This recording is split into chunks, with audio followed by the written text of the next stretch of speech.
நிஃப்டியோட previous close 836 முடிஞ்சிருக்குங்க. இப்போ வரைக்கும் நம்மளோட ஃபியூச்சர்ஸ் வந்து ஃப்ளாட்டாக தாங்க ட்ரேட் ஆகிட்டு இருக்கு. நம்மளோட ஃபியூச்சர்ஸ் வந்துன்னா நம்ம மார்க்கெட் முடியும் போதுங்க இதே தாங்க 950க்கு முடிஞ்சிருக்குங்க. இப்போ வரைக்கும் லைட்டாக பையிங் வந்துட்டுங்க, மறுபடியும் ஃப்ளாட்டாக தான் ட்ரேட் ஆகிட்டு இருக்கு. இது எப்படி நம்ம மார்க்கெட்டில் ஓப்பனிங் இம்பாக்ட் பண்ணோம் அப்படின்னா, நம்ம மார்க்கெட் முடிஞ்சது வந்து பார்த்தீங்கன்னா 853ங்களா, போஸ்ட் மார்க்கெட் தான் உங்களுக்கு 836ங்க. ஸோ ஓப்பனிங் வந்து பார்த்தீங்கன்னா ஒரு 870 to 900 இந்த ரேஞ்சுக்குள்ளே ஓப்பனிங் வரலாங்க. ஸோ இந்த ரேஞ்சுக்குள்ளே மார்க்கெட் ஓப்பன் ஆனாங்க. மார்க்கெட்டுக்கு ரெசிஸ்டன்ஸ் அப்படிங்கிறதுங்க நம்ம ஆல்ரெடி சொன்னோம்லங்க, இந்த ஒரு 25,000 இது வந்துன்னா ஓரளவுக்கு ரெசிஸ்டன்ஸ் ஆக்ட் ஆகுங்க மார்க்கெட்டில்.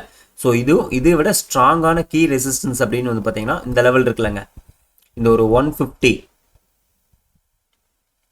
இந்த லெவல் வந்துன்னா ஒரு ஸ்ட்ராங்கான கீ ரெசிஸ்டன்ஸாக இருக்குங்க. ஸோ அதாவது இது வந்து இன்ட்ராடேக்கு ரெசிஸ்டன்ஸாக இருக்குங்க. இதை பிரேக் பண்ண கூட சான்சஸ் இருக்குங்க. இதை பிரேக் பண்ணாலும் இதை பிரேக் பண்ணாதுங்க. 150 பிரேக் பண்ண சான்சஸ் இல்லைங்க.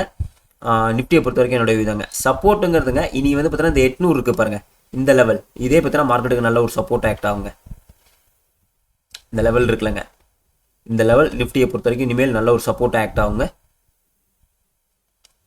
ஸோ என்னோட வியூ நிஃப்டியை பொறுத்த வரைக்கும் இதாங்க. ஸோ கீழே வந்துட்டு திரும்பிச்சுன்னா அப் சைடில் ஃபோக்கஸ் பண்ணலாங்க. அதே மாதிரி வந்து பார்த்தீங்கன்னா இந்த லெவல் இருக்கு பாருங்க, இந்த 25,000 இல்லை 25,150 இந்த ரேஞ்சுக்குள்ளே வந்துட்டு செல்லிங் ட்ரிகர் ஆச்சுன்னா நம்ம அதுக்கு தகுந்த மாதிரிங்க செல் சைடு ஃபோக்கஸ் பண்ணலாம். ஸோ நிஃப்டியை பொறுத்த வரைக்கும் என்னோட வியூ இதாங்க. நெக்ஸ்ட் பேங்க் நிஃப்டிங்க. பேங்க் நிஃப்டி நல்ல ஒரு பையிங்க. ஸோ பேங்க் நிஃப்டியும் இன்றைக்கி வந்து பார்த்தீங்கன்னா ஓப்பனிங் சேம் இதே ரேஞ்சில் தாங்க வரும்.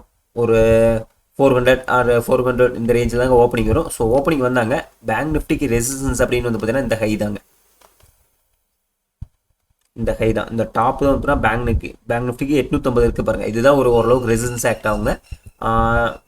மற்றபடிக்கு சப்போர்ட் அப்படின்னு பார்த்தீங்கன்னா பேங்க் நிஃப்டிக்கு சேம் இதே லெவல் தாங்க, இந்த ஒரு 55,000 இருக்குல்லங்க, இந்த லெவல் பார்த்தீங்கன்னா ஒரு நல்ல ஒரு சப்போர்ட் ஆக்ட் ஆகுங்க. ஸோ அதாவது பார்த்தீங்கன்னா பேங்க் நிஃப்டியை பொறுத்த வரைக்கும் மந்த்லி எக்ஸ்பெரி தாங்க.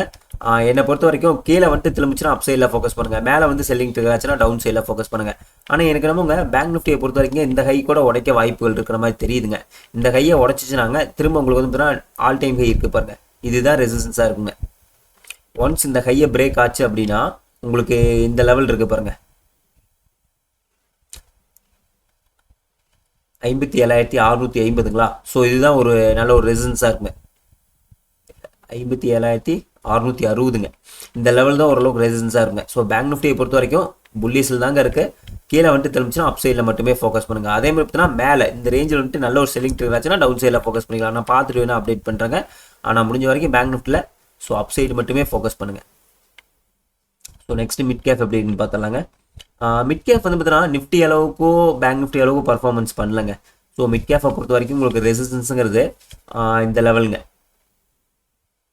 அதாவது இந்த 13,000 இருக்குது பாருங்கள், இது வந்து பார்த்தீங்கன்னா நல்ல ஒரு ஸ்ட்ராங்கான ரெசிஸ்டன்ஸாக இருக்குங்க. ஸோ அது பார்த்தீங்கன்னா சப்போர்ட் வந்து பார்த்தீங்கன்னா இந்த இப்போ முடிஞ்சிருக்கு பாருங்கள் 700, இது வந்து நல்ல ஒரு சப்போர்ட் ஆக்ட் ஆகும். ஸோ மார்க்கெட்டுக்கு இது ஆல்ரெடி ப்ரீவியஸாக இந்த சப்போர்ட் தான், இந்த லெவல் சப்போர்ட் ஆகுங்க, இது ரெசிஸ்டன்ஸாக இருக்கும். அதாவது பார்த்தீங்கன்னா இங்கேருந்து கீழே வந்து திரும்பிச்சுன்னா அப் சைடில் ஃபோக்கஸ் பண்ணுங்கள். இந்த ரேஞ்சில் வந்து செல்லிங் ட்ரிகர் ஆச்சுன்னா டவுன் சைடில் ஃபோக்கஸ் பண்ணுங்கள். ஸோ நிஃப்டியோட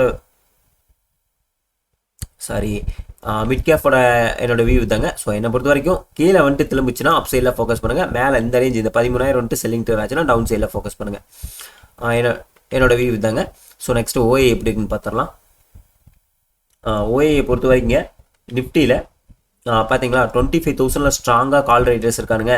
அதே மாதிரி வந்து பார்த்தீங்கன்னா உங்களுக்கு 800லேயே பாருங்கள் வர ஆரம்பிச்சிட்டானுங்க, 800லேயே புட் ரைட்டர்ஸ் வர ஆரம்பிச்சிட்டாங்க. ஆனால் ஸ்ட்ராங்காக 700 இருக்கானுங்க. இன்றைக்கெல்லாம் பாருங்கள், இன்றைக்கி மார்க்கெட் வந்து பார்த்தீங்கன்னா இந்த 800 இருக்குது பாருங்கள், இதில் நல்லா ஸ்ட்ராங்காக புட் ரைட்டர்ஸ் வந்துடுவானுங்க.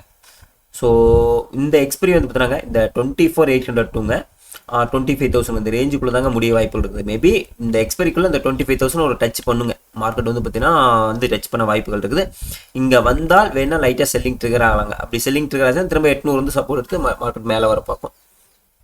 ஸோ பார்க்கலாங்க இன்றைக்கி எப்படி மார்க்கெட் ஓப்பன் பண்ணுறான்னு பார்த்துக்கிடுங்க. அதுக்கு தகுந்த மாதிரி நம்ம என்ட்ரி எடுத்துக்கலாம். ஓகே நம்மளே நான் லைவ் வரேன், லைவில் பார்க்கலாங்க. தேங்க்யூ.